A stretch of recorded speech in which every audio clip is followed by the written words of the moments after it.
y'all. This is for all y'all, as we say in Texas. Deep breath. When Ra started teaching human design, one of the things that he used to say a lot when I worked with him and I studied with him is that human design, traditional human design, is designed to be spoken to the conditioned person, the not self, as he called it. And that eventually, he said, he would write a version of human design that would be for the deconditioned person or the awakened self. He always talked about he would write the awakened rave I Ching. So here's what I want to say about this. If we look at the idea that traditional human design is about speaking to the conditioned self, what that says is that the body of knowledge that is human design, as it's taught traditionally, is really actually incomplete. That it is a way of talking about the human story that addresses the conditioned person.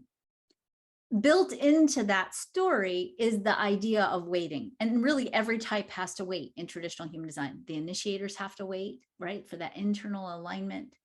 The generator types have to wait for something to respond to. Projectors have to wait for the invitation and the recognition. The calibrators or the reflectors have to wait no matter what. That's part of their strategy, right? If that's the first step in deconditioning, then it makes sense that we have to wait because we have to get back in touch with who we are. So I want to read something to you. I actually wrote this recently. I'll read this part of it. So one of the things that Ra used to talk about, and you still see this written about a lot in human design, is that Ra used to say it takes 7 years to decondition because in 7 years, all of the cells of the body replace themselves, and then voila, you're a new human. Well, that's not actually true. In fact, I'll say this, certain cells and in some organs and systems in your body are totally replaced within a matter of months, but others remain much the same as they were on the day you were born. So for example, and this is really important when we start to look at the heart center and the monopole and everything else that's going on in the G center, the human heart renews at a rather low rate, with only 40% of all cardiomyocytes, the cells responsible for the contracting force in the heart wall, exchanged throughout life. In other words, the heart of who you are, the G center and the will center, the two centers associated with the human heart, stay relatively the same over the course of your life. So that's not just where the monopole lives, that's also where your identity lives, where literally the heart of who you are. So what that means is that maybe we need to rethink some of the teachings of traditional human design. Now, I'm going to say this with a big giant asterisk mark on it, because it is very easy for us to think, oh, I'm already deconditioned, I'm going to gloss over this whole waiting phase, right? And to recognize, though, that there's a brilliance in the waiting.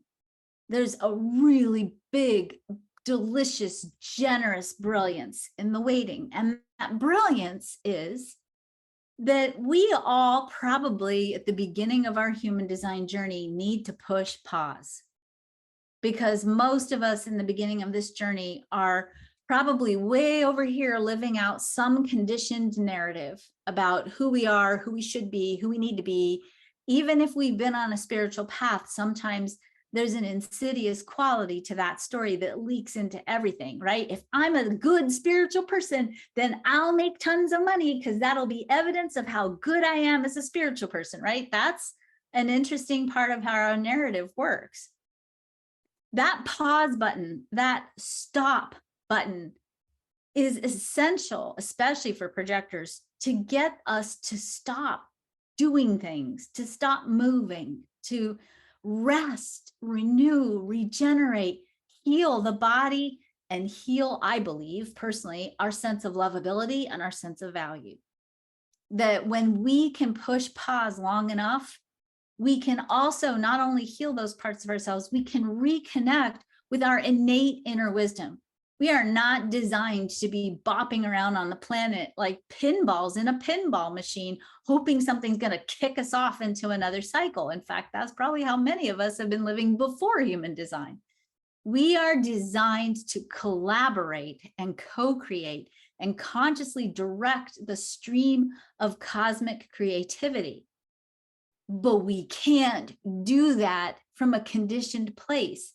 If you don't believe you are enough, if you don't believe you're worthy, if you don't value yourself, if you don't love yourself, if you are afraid of getting it wrong, if you're living out your cultural narrative, your cultural conditioning, and you're trying to direct that cosmic flow, well, it doesn't work, and you really aren't going to create what you love, right? You're going to create a reflection of your story. So in the beginning of human design, we need to stop. We need to wait, because we have to realign this story of who we are. We have to heal all those places where we've internalized the message that it's not okay for us to be who we are and how we are. And that waiting piece is essential. And it helps us reconnect with that whispering of the divine that comes through, like when we're in the shower, right?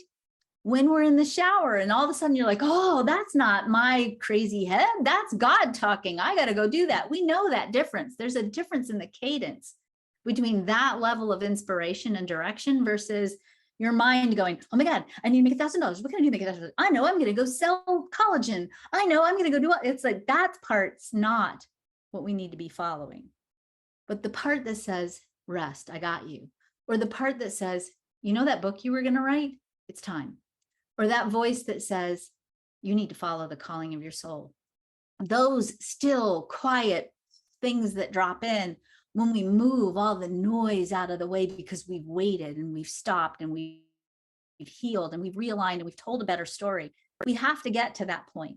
And so I would say for you as a projector, that at a certain point, you can darn well go back out and invite people to be with you, invite people into relationship with you, invite people into your space, your knowledge, your wisdom. But please don't do that until you heal your sense of value. And please don't do that until you've restored your health and your wellness on a physical level. Because if you don't do that, everything you create will not be sustainable. The purpose of waiting is to heal. Purpose of waiting isn't for you to be permanently bound with your hands behind your back, hoping someday somebody's going to give you something to respond to or something to be invited into. It doesn't work that way. There's tons of science and tons of physics around that. But we have to wait in the beginning because we have to heal.